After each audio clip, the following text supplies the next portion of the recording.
Hello everyone, good morning. Welcome to knowledge account. 10th October 2025-এ কী গুরুত্বপূর্ণ current affairs রয়েছে সেগুলো নিয়ে ডিসকাস করব, তার সাথে সাথে স্ট্যাটিক জিকেগুলো। গতকাল তোমাদের একটা প্রশ্ন একটু কারেকশন হবে, অনেকে কমেন্ট করেছো। এটা আমি কালকে অনেক রাত্রে বাড়ি ফিরেছিলাম, খুব টায়ার্ড ছিলাম, তার জন্য এটা আমার ভুল হয়েছে। আর ভুলটা একদম এক্সট্রিমলি সরি, সবাই চেক করে নেবে। টেকসই পর্যটন আর ঐতিহ্য রক্ষার জন্য কোন রাজ্যের পর্যটন বিভাগ গ্লোবাল ট্যুরিজম অ্যাওয়ার্ড 2025 পেয়েছে? তো এটা আমি তোমাদের বলেছিলাম কেরালা, এটা অ্যাকচুয়ালি অন্ধ্রপ্রদেশ হবে। যেখানে আমি তোমাদের যখন ডিসকাস করি তখন অন্ধ্রপ্রদেশ বলেছিলাম, বাট এখানে আমি কেরালা বলে ফেলেছিলাম। তো এক্সট্রিমলি সরি, এটা সবাই চেক করে নিও।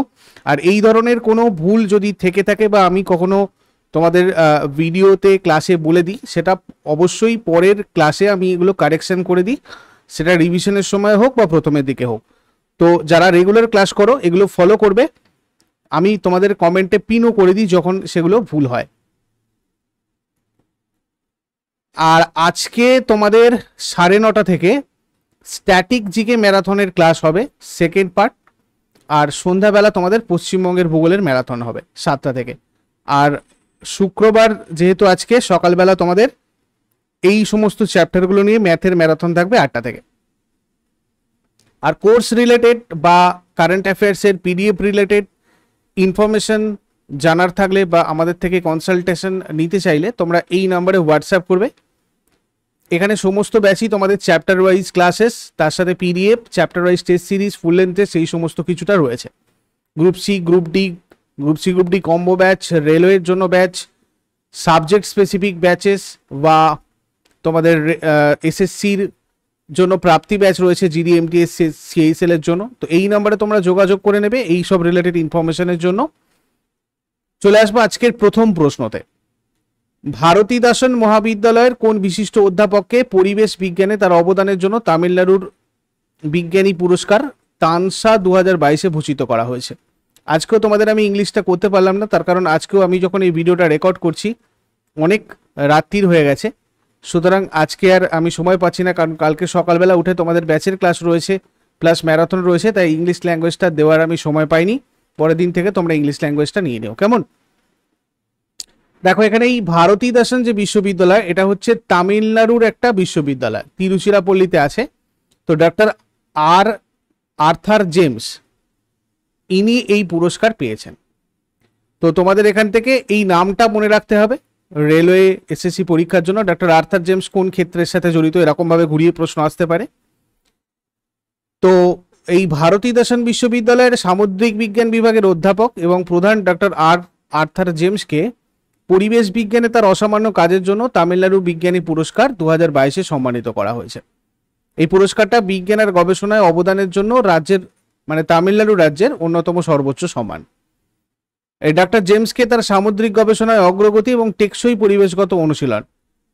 পরিবেশগত অনুশীলন বলতে যেমন ধরো বন সংরক্ষণ, জল সংরক্ষণ, নবায়নযোগ্য শক্তির ব্যবহার, বর্জ্য পুনর্ব্যবহার, জৈব চাষাবাদ, কার্বন নির্গমন হ্রাস, জৈব বৈচিত্র্য সংরক্ষণ, তারপরে পরিবেশ বান্ধব বিভিন্ন টেকনোলজি ইউজ করা, তারপর আমাদের যে RRR পলিসি রয়েছে, রিডিউস, রিইউজ, রিসাইকেল, এই পলিসি অনুসরণ করা, শিক্ষা সচেতনতা বৃদ্ধি, স্কুল বা বিভিন্ন এই ধরনের প্রতিষ্ঠানে গিয়ে বন সৃজন করা, বৃক্ষরোপণ দিবস পালন করা, এই ধরনের কাজের জন্য এবং সেগুলোকে প্রমোট করার জন্য তাকে এই স্বীকৃতি দেওয়া হয়েছে। তামিলনাড়ু বিজ্ঞানী পুরস্কার, যেটা তানসা আমি বলছি, এটা Tamil Nadu state council for science and technology দিয়ে থাকে প্রত্যেকবারে, গবেষণায় শ্রেষ্ঠত্ব এবং বিজ্ঞান প্রযুক্তিতে অবদানের জন্য প্রত্যেক বছরই দেওয়া হয়। তারপরে দিল্লি জল বোর্ড কর্তৃক উদ্বোধন করা এশিয়ার বৃহত্তম বর্জ্য জল শোধনাগার কোথায় রয়েছে? এটা রয়েছে তোমার ওখলাতে। দিল্লি জল বোর্ড ওখলায় এশিয়ার বৃহত্তম বর্জ্য জল শোধনাগার উদ্বোধন। এটা আমাদের কি মনে করতে হবে? দেখো, এশিয়ার বৃহত্তম বর্জ্য জল শোধনাগার, এই পয়েন্টটা আমাদেরকে, এই কিওয়ার্ডটা আমাদেরকে মনে রাখতে হবে। ওকে, তো জাইকা এটাতে ফাইন্যান্স করেছে। দক্ষিণ দিল্লির প্রায় 30-40 লাখ বাসিন্দাকে এটা সার্ভিস দেবে। ধরো নগর বর্জ্য জল ব্যবস্থাপনাকে আরো ডেভেলপ করবে, পরিবেশগত স্থায়িত্ব বাড়াবে, সম্পদ পুনরুদ্ধারে সহায়ক হবে যাকে বলা যায়। তারপর 1 অক্টোবর 2025-এ নিউ দিল্লিতে কে মাই ভারত মোবাইল অ্যাপ্লিকেশন উদ্বোধন করেন? মাই ভারত মোবাইল অ্যাপ্লিকেশন এটা উদ্বোধন করেন ডক্টর মনসুখ মান্ডাভিয়া। যুবকদের জন্য নেতৃত্ব আর সামাজিক কাজে অংশগ্রহণ সহজ করার জন্য এই অ্যাপ তিনি উদ্বোধন করেছেন। তারপরে বিশ্ব প্রাণী দিবস 2024 সালে প্রতি বছর 4 অক্টোবর পালিত হয়। আমরা জানি এটা অ্যাকচুয়ালি 2024 4 অক্টোবরে পালিত হলো। তো এটা প্রথম কবে পালিত হয়েছিল? এটা প্রথম পালিত হয়েছিল 1925 সালে। দেখো এখানে প্রাণীর কল্যাণ আর সুরক্ষার জন্য সচেতনতা বৃদ্ধির লক্ষ্যে প্রত্যেক বছর 4 অক্টোবর বিশ্ব প্রাণী দিবসটা পালন করা হয়। বিশ্ব প্রাণী দিবস প্রথমে 24 মার্চ 1925 জার্মানিতে পালিত হয়েছিল, তারপরে এটা 4 অক্টোবর পরে করা হয়েছিল। আর এই অনুষ্ঠানটা হেনরিক জিমারম্যান কর্তৃক আয়োজিত হয়েছিল, যিনি প্রাণীর কল্যাণে মনোযোগী একজন সাইনোলজিস্ট ছিলেন। প্রথম উদযাপন বার্লিনের স্পোর্টস প্যালেসে অনুষ্ঠিত হয়েছিল, পরবর্তীতে এটা 4 অক্টোবর করা হয়েছিল। তারপরে কোন ইনস্টিটিউট সিফন চালিত থার্মাল ডিস্যালিনেশন সিস্টেম তৈরি করেছে, যেটা সমুদ্রের জলকে মানে পরিষ্কার পানীয় জলে রূপান্তর করে? তো এটা করেছে Indian institute of science, IISc. সিস্টেমটা সমুদ্রের জলকে পরিষ্কার পানীয় জলে রূপান্তর করতে ফ্যাব্রিক উইক আর গ্রুভড মেটাল হচ্ছে তোমার ধাতব পৃষ্ঠ থেকে তৈরি একটা সিফন ব্যবহার করে। এই ইনোভেশনটা ডিস্যালিনেশন যে স্কিল সেটাকে উল্লেখযোগ্যভাবে বাড়িয়ে তুলেছে। সূর্যালোকের নিচে প্রতি বর্গমিটার প্রতি ঘন্টায় 6 লিটারেরও বেশি পানীয় জল উৎপাদন করছে এটা, এই টেকনোলজি। সিস্টেমটা সম্পূর্ণরূপে সৌরশক্তি এবং বজ্রতাপের উপর কাজ করতে পারে। তারপরে national biodiversity authority Andhra Pradesh biodiversity বোর্ডকে কোন বিপন্ন বৃক্ষ প্রজাতির সংরক্ষণের জন্য 82 লক্ষ টাকা অনুমোদন করেছে, যেটা দক্ষিণ পূর্ব ঘাট পর্বতমালাতে মানে পর্বতমালার লোকালে রয়েছে, স্থানীয় রয়েছে। তো সেটা হচ্ছে আমাদের লাল চন্দন। এই লাল চন্দন হচ্ছে বিপন্ন বৃক্ষ প্রজাতি, এটা সংরক্ষণের জন্য 82 লক্ষ টাকা অনুমোদন করেছে। ন্যাশনাল বায়োডাইভার্সিটি অথরিটি এই লাল চন্দন সংরক্ষণের জন্য অন্ধ্রপ্রদেশ বায়োডাইভার্সিটি বোর্ডকে 82 লক্ষ টাকা দান করেছে। রেড স্যান্ডার্স টেরোকার্পাস সান্টালিনাস অন্ধ্রপ্রদেশ আর তামিলনাড়ুর দক্ষিণ পূর্ব ঘাট পর্বতমালার স্থানীয় লাল চন্দন। প্রসাধনী, ওষুধ, আসবাবপত্র, তারপর বাদ্যযন্ত্রের জন্য চীন আর জাপানে অত্যন্ত মূল্যবান। এনবিএ মানে ন্যাশনাল বায়োডাইভার্সিটি অথরিটি জৈব বৈচিত্র্য আইন 2002 অধীনে প্রতিষ্ঠিত একটা প্রতিষ্ঠান। জৈবিক সম্পদ সংরক্ষণ, টেকসই ব্যবহার প্রচারকারী বিধিবদ্ধ একটা সংস্থা ন্যাশনাল বায়োডাইভার্সিটি অথরিটি। আইইউসিএন এর রেড লিস্টে এখন বিপন্ন প্রজাতির হয়ে রয়েছে এই লাল চন্দন। আর সিআইটিএস এ অ্যাপেন্ডিক্স 2 নিয়ন্ত্রিত আন্তর্জাতিক বাণিজ্য। বন্যপ্রাণী সুরক্ষা আইন 1972 সালে তফসিল 4 এর আন্ডারে হয়েছিল। এই আইনটাও মনে রাখবে কত সালে পাস হয়, মাঝে মাঝে চলে আসে এক্সামে। তারপর 2025 সালে 62 বছর চাকরির পর ভারতীয় বিমান বাহিনীর কোন আইকনিক যুদ্ধ বিমানটা অবসর গ্রহণ করে? 2025 সালে 62 বছর চাকরির পর MiG-21 এই বিমান বাহিনীটা আইকনিক যুদ্ধ বিমানটা মানে এটা একটা আইকনিক যুদ্ধ বিমান MiG-21, যেটাকে রিটায়ারমেন্ট দেওয়া হয়েছে। 1963 সালে ভারতীয় বিমান বাহিনীতে এটাকে মানে কমিশন করা হয়েছিল আর কি। ভারতীয় বিমান বাহিনীর সবচেয়ে শক্তিশালী যুদ্ধ বিমান MiG-21 আজ 26শে সেপ্টেম্বর, এটা আজকে না 26শে সেপ্টেম্বরে যখন তোমাদের মানে পুজোর সময় ছিল তখন এটা আমি বলিনি, তো এটা একটা পুরনো প্রশ্ন, এটা আপডেট করে নাও। MiG-21টা ছিল ভারতের প্রথম সুপারসনিক যুদ্ধ বিমান। তো এটা একটা খুব গুরুত্বপূর্ণ স্ট্র্যাটেজিকে হয়ে গেল, এখান থেকে চলে আসতে পারে কোয়েশ্চেন। এই যুদ্ধ বিমান 1965, 1971 আর 1999 সালের যুদ্ধে পাকিস্তানকে পরাজিত করতে ব্যবহার করা হয়েছিল। তারপর কোন রাজ্যে 2025-এ বাথুকাম্মা উৎসব পালিত হয়? বাথুকাম্মা উৎসব তোমাদের আসে বিভিন্ন পরীক্ষায়, বিশেষ করে এসএসসিতে। তো এটা তেলেঙ্গানাতে পালিত হয়। ফুলের উৎসব মূলত তেলেঙ্গানার অন্ধ্রপ্রদেশের কিছু অংশে পালিত হয়, এটা একটা ফুলের উৎসব বলা হয় এটাকে। ভাদ্রপদ পূর্ণিমা থেকে দুর্গাষ্টমী পর্যন্ত 9 দিনে পালন করা, সেপ্টেম্বর অক্টোবরে। 2025 সালে সরুরনগর স্টেডিয়ামে এটা উদযাপন করা হয়েছে।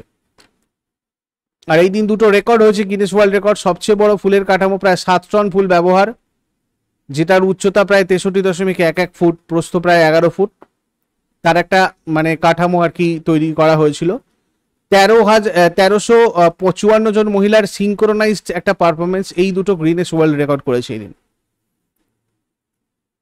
তেলেঙ্গানা গঠিত হয় 2 জুন 2014-তে, ভারতের 29তম রাজ্য। রাজধানী হায়দ্রাবাদ, আন্তর্জাতিক কোনো সীমানা নেই। রাজ্যের সীমানা যদি দেখি, তেলেঙ্গানা রাজ্যের উত্তর আর উত্তর পশ্চিমে মহারাষ্ট্র, পশ্চিমে কর্ণাটক, উত্তর পূর্বে ছত্তিশগড় আর দক্ষিণ আর পূর্বে অন্ধ্রপ্রদেশ রাজ্য রয়েছে। টোটাল 33টা জেলা, তেলেগু এবং উর্দু হচ্ছে সরকারি ভাষা। বিধানসভার 119টা আসন, আইন পরিষদের 40টা আসন, রাজ্যসভার 7টা, লোকসভার 17টা আসন। High court Telangana high court Hyderabad. প্রথম রাজ্যপাল ESL নরসিংহন, বর্তমান রাজ্যপাল জিষ্ণুদেব বর্মা। প্রথম মুখ্যমন্ত্রী K চন্দ্রশেখর রাও, বর্তমান মুখ্যমন্ত্রী অনুমোল Revanth Reddy. State animal spotted deer, state bird Indian roller or blue jay, state tree জাম্মি সেতু। তারপরে বিশ্ব শিক্ষক দিবস কবে পালিত হয়? বিশ্ব শিক্ষক দিবস পালন করা হয় 5 অক্টোবরে। ভবিষ্যৎ প্রজন্মকে গড়ে তুলতে ও তা অব্যাহত রাখতে শিক্ষকদের অবদান তুলে ধরতে এবং শিক্ষকদের অবস্থার উন্নতি করতে প্রতি বছর এই দিনটা পালন করা হয়। ওয়ার্ল্ড টিচার্স ডে 2025-এর থিম ছিল recasting teaching as a collaborative profession. তারপরে কোকরাঝাড়, গোলেফু এবং বানরহাট সামোৎসেতে নতুন ঘোষিত আন্তঃসীমান্ত রেল প্রকল্পের মাধ্যমে কোন দেশ ভারতের সাথে সংযুক্ত হবে? ভুটান। ভারত ভুটান দুটি আন্তঃসীমান্ত রেল প্রকল্প, কোকরাঝাড়, গোলেফু, বানরহাট, সামসে। ভুটানের গোলেফু আর সামসে শহরকে ভারতের আসাম আর পশ্চিমবঙ্গ থেকে সংযুক্ত করবে। এটা দ্বিপাক্ষিক একটা যোগাযোগ তৈরি হবে, বাণিজ্য এবং ভ্রমণ বৃদ্ধি করবে, অর্থনৈতিক আর সাংস্কৃতিক সম্পর্ক আরো জোরদার করবে। এর জন্য 4033 কোটি টাকা বিনিয়োগ করা হয়েছে এই প্রকল্পের জন্য। তারপর 2026 সালের মধ্যে কোন শহর চালকবিহীন পরিবহনের জন্য 15 কিলোমিটার স্বায়ত্তশাসিত করিডোর চালু করতে চলেছে? এটা করছে দুবাই। নতুন একটা রাস্তা বানাচ্ছে, যেটা মানে যেখানে গাড়ি বাস চালক ছাড়াই চলবে আর কি, ড্রাইভার ছাড়াই চলবে। রাস্তার নাম হবে দুবাই অটোনোমাস জোন। এই রাস্তার দৈর্ঘ্য হবে 15 কিলোমিটার। এটা চালু হবে 2026 সালে। Al Jaddaf metro Dubai Creek Harbour আর ফেস্টিভ্যাল সিটি এই রাস্তার সাথে জুড়বে। Robo taxis, robo buses, autonomous shuttles, delivery boats, self driving marine আর আব্রাস এই সমস্ত কিছু চলবে এই রাস্তাটায়। উবের, উই রাইড এইসব অ্যাপ ভিত্তিক রোবো ট্যাক্সি পরিষেবা থাকবে। মাউন্ট ভিনসেন কোন মহাদেশে অবস্থিত? আন্টার্কটিকা মহাদেশ। আর চৈনিক পরিব্রাজক হিউয়েন সাং নালন্দা বিশ্ববিদ্যালয়ে পড়েছিলেন। এগুলো ছিল আগের দিনের হোমওয়ার্ক, মিলিয়ে নাও। আর আজকে তোমাদের জন্য প্রশ্ন থাকবে, পশ্চিমবঙ্গের সিংহলীলা কত সালে জাতীয় উদ্যানের স্বীকৃতি লাভ করে? রাজীব গান্ধী জাতীয় উদ্যান ভারতের কোন রাজ্যে অবস্থিত? এগুলো শেষকালে কমেন্টে জানাও। চট করে আগের দিনের গুলো কুইক রিভাইজ করে নেব। যারা যারা লাইভে রয়েছে অ্যান্সার করার চেষ্টা করো। 9 অক্টোবর 2025 এর কোয়েশ্চেন্স কি ছিল? টেকসই পর্যটন এবং ঐতিহ্য প্রচারে তার অসামান্য উদ্যোগের জন্য কোন ভারতীয় রাজ্যের পর্যটন বিভাগ মর্যাদাপূর্ণ গ্লোবাল ট্যুরিজম অ্যাওয়ার্ড 2025 জিতেছে? তো এটা জিতেছে অন্ধ্রপ্রদেশ। ভারতের প্রথম মাল্টি ওয়েভলেন্থ স্পেস অবজারভেটরির নাম কি? অ্যাস্ট্রোস্যাট। রাইট লিভলিহুড অ্যাওয়ার্ড কোন নামে পরিচিত? Alternative Nobel. National cadet corps এর নতুন ডিরেক্টর জেনারেল হিসেবে কে দায়িত্ব গ্রহণ করেছেন? লেফটেন্যান্ট জেনারেল বীরেন্দ্র ওয়াটস। আরএসএস কবে প্রতিষ্ঠিত হয়েছিল? 1925 সালে। ভারতের প্রথম বাল্যবিবাহ মুক্ত জেলা কোন অভিযানের অধীনে ঘোষণা করা হয়েছে? বাল্যবিবাহ মুক্ত ভারত। গজরক্ষক অ্যাপ কোন রাজ্যে চালু হয়েছে? মধ্যপ্রদেশ। ক্রিস ওকস কোন খেলাধুলার সাথে যুক্ত? তিনি সম্প্রতি অবসরের ঘোষণা দিয়েছেন। ক্রিকেট। ওয়ার্ল্ড ফুড ইন্ডিয়া 2025 কে উদ্বোধন করেছেন নরেন্দ্র মোদী। স্বচ্ছ শহর জোড়ি কোন মন্ত্রকের উদ্যোগ? হাউজিং আর আরবান অ্যাফেয়ার্স মন্ত্রক। আন্তর্জাতিক প্রবীণ ব্যক্তি দিবস কবে পালিত হয়? 1 অক্টোবর। তো এগুলো ছিল তোমাদের আগের দিনের কোয়েশ্চেন। আর এই কোয়েশ্চেনটা অবশ্যই সবাই কারেকশন করে নিও, এটা আগের দিন আমার ভুল হয়ে গিয়েছিল। আর প্রতিদিন সকাল 6টার সময় ডেইলি কারেন্ট অ্যাফেয়ার্সের আপডেটের জন্য নলেজ অ্যাকাউন্টকে তোমরা সাবস্ক্রাইব করতে ভুলবে না। প্রত্যেক দিন সকাল 6টায় যাতে তোমরা কারেন্ট অ্যাফেয়ার্সের আপডেট পাও সেটার জন্য। আর আমাদের টেলিগ্রাম চ্যানেলের নামও নলেজ অ্যাকাউন্ট, তোমরা ওটাতে যুক্ত থাকো আপকামিং অন্যান্য ক্লাসগুলোর নোটিফিকেশন ঠিকঠাক করে পাওয়ার জন্য। ইউজফুল বলে মনে হলে অবশ্যই সবাই লাইক করবে আর সাবস্ক্রাইব করে বেল আইকনটা প্রেস করে রাখবে, যাতে তোমাদের কাছে ঠিকঠাক সময় নোটিফিকেশন যায়। আর তার সত্ত্বেও তোমরা টেলিগ্রামেও যুক্ত থাকো, ওখান থেকেও নোটিফিকেশন সবার কাছে চলে যাবে। Thank you so much, take care, have a great day.